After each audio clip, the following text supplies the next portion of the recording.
Next type of question, more things to share. Third type of question, ladies and gentlemen, is called a chemical test distinguished. Technically, it's called distinguishing test. I'm going to give you more rules. Copy down. I never type out as a box to say, oh, these are the rules. No, I want you to write it on your own handwriting. Use your favorite color. What are some criteria for distinguishing tests? Okay. First, I think it must be a chemical test. This question very, very kind. This is a chemical test. All right.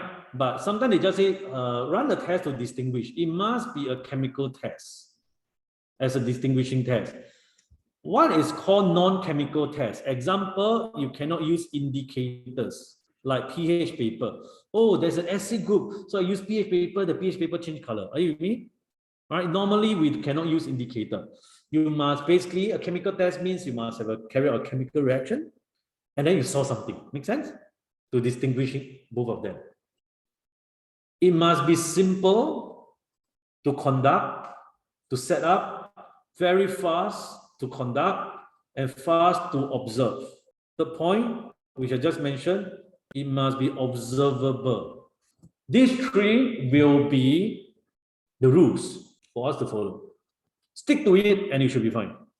Okay, so let's play. All right. So what is the play right now? We have rules ready. So as a play, here we go. Let's play. Talk is cheap. All right. Here we go. Oops. So basically, question A, we have these two compounds. These are the rules, right?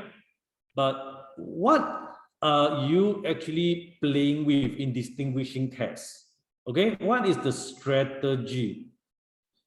Remember all the steps. You can say steps, can say strategy, whatever. All right. The one on red is the rule, right? Things you must follow. But as a strategy, what gets you to start the question? Make sense? Just now reaction scheme, first step, count carbon atoms. Second step, look at functional group. Third step, position of functional groups, if you need to. Make sense? So distinguishing tests, I'll tell you how organic chemists solve them. We don't count carbon atoms, because carbon atoms, nothing one. All I'm looking at is look at functional groups. Because functional group or groups is the one that undergo the chemical reactions. Yes? All I need is to ensure I have something to observe for one of them and not the other. All right, so let's take a look. So what kind of functional group do I have here? All right, the orange is basically nothing. There's no functional group. It's an alkane. The one in green, which is this one, is alkyl halide, is RX. Make sense? So your job is to choose the chemical reaction whereby one have, one don't have, but be careful. It's not about just having a chemical reaction. It's a chemical reaction that is simple to conduct, fast to conduct, and is observable. Make sense? That's it, done. Talk so much for what? So much English statements for what? Straight to the point. Can do, cannot do, one look, we'll see. So here we go. Let me start and guide you, all right? So what will be my steps for this? The procedure, right? So how are you going to conduct the test? I can share with you what test I am conducting. I'm conducting the alkaline hydrolysis test for the RX. Is it okay? The one that we just saw, correct or not? I just went through your first 10 minutes plus PPT. Correct? This is the test I'm carrying out. Okay? Makes sense? Which is not too bad. So first one, we add, I keep it short, sodium hydroxide, and you heat. Okay, both of them are to both of them. Okay, alkane obviously nothing like alkane, just alkane. Alkane, nothing to break. You only go to IFRS, right? So as sodium hydroxide, you heat.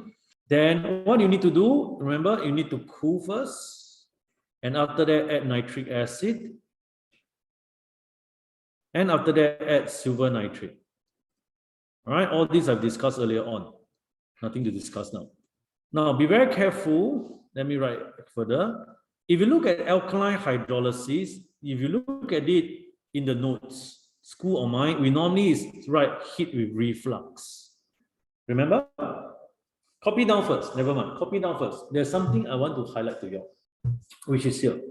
Ladies and gentlemen, in a chemical reaction, in hydrolysis, we always write with reflux, correct? Do you remember what's the purpose to reflux it in a reflux condenser?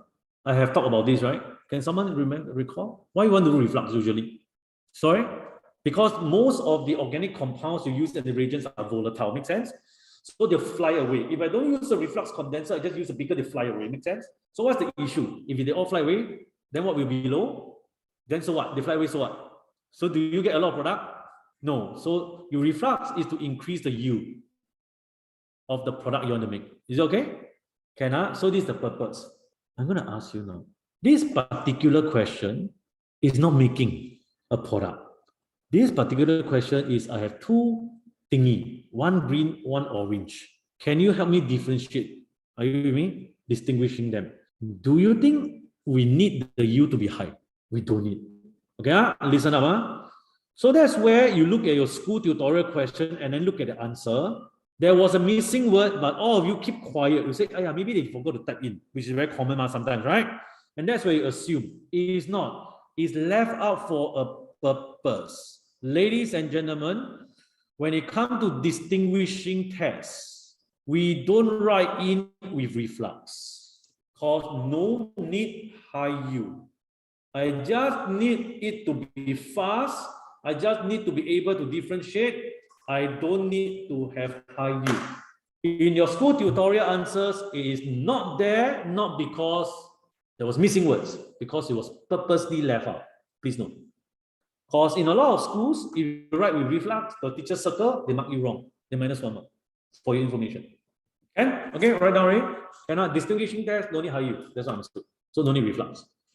Even though you saw in the notes every time it's reflux, reflux, reflux. And that's called plain memorizing. You must learn how to use. Okay, so here we go. I'm going to erase off. Not yet. I haven't test result, right? So the test result, you need to have a positive and a negative test result. So here we go. The blue, the green color, I will say for this compound CH3CH2Br, I'll just use the green.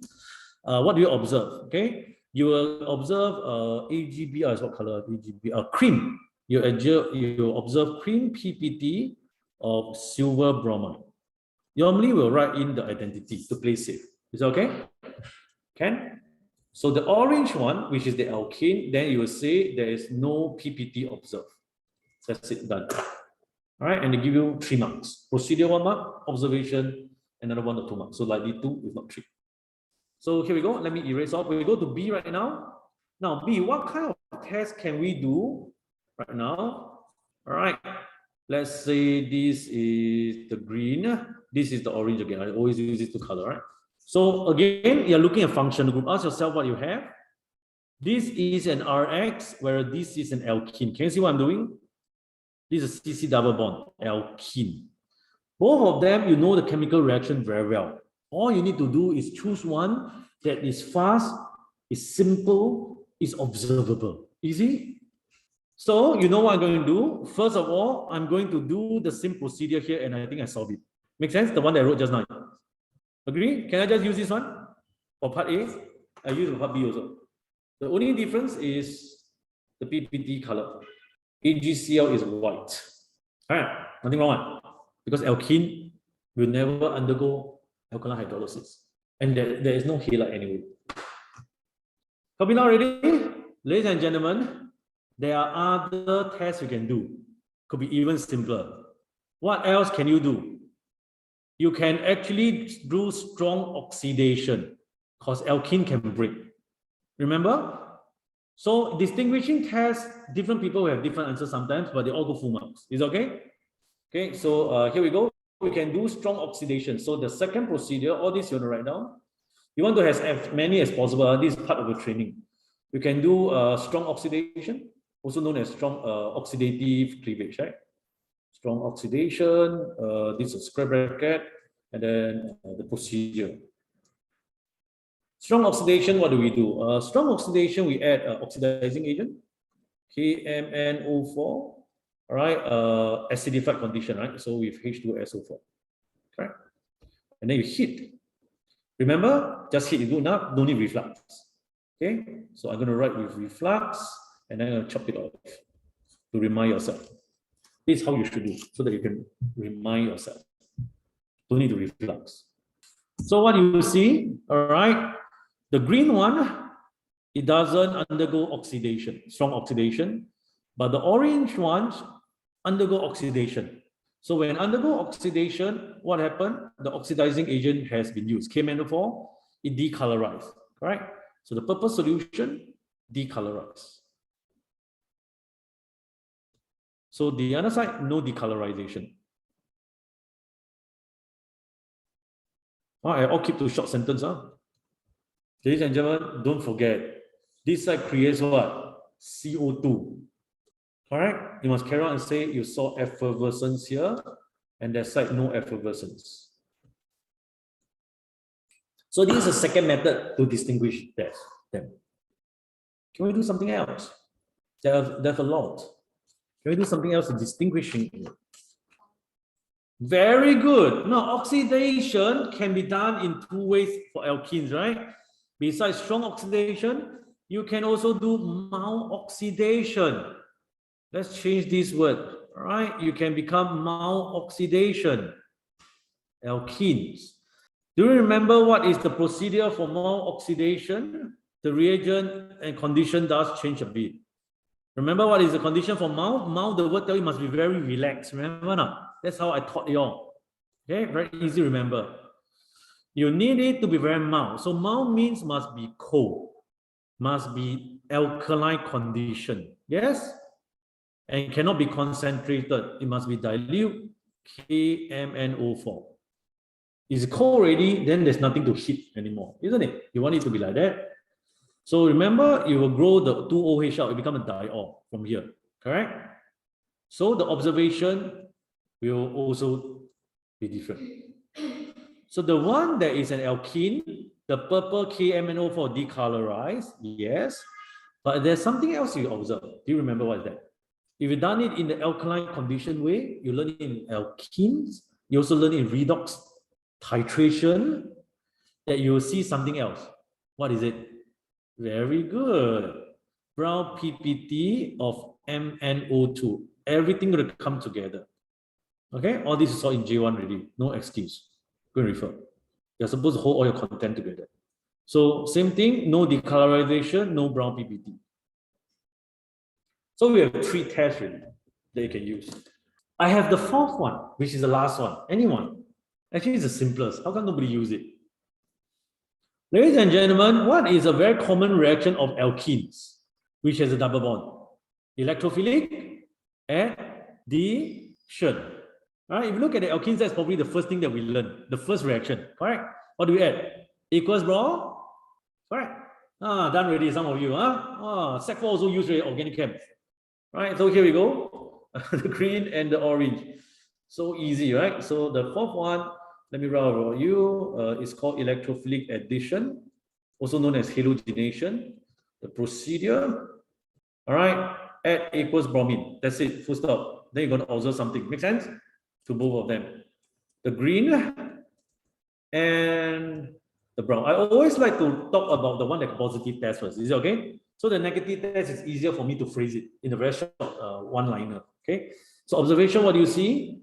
You saw that there is addition reaction occurs. So bromine is taken in. So there is decolorization of your aqueous bromine. All right. And the color of aqueous bromine is orange color. This is also in the data booklet. All right. In the last few pages of data booklet, there is a box there that shows you the color. It's not reddish brown anymore. It's orange. So over here, no decolorization.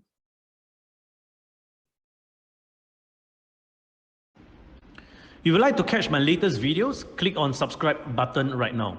And click on the bell if you want to receive instant notifications once I've uploaded my latest video. If you'd like to join my live chemistry classes and revision workshops, go on to winnerseducation.com and find out how you can score distinction for chemistry on a consistent basis, either in our center or online via Zoom. If you want to check out my online school, go on to passwithdistinction.teachable.com. You'll be able to learn chemistry concepts at your own pace and anywhere in the world, topic by topic. This is Sean Chua from Winners Education, to your distinction in chemistry.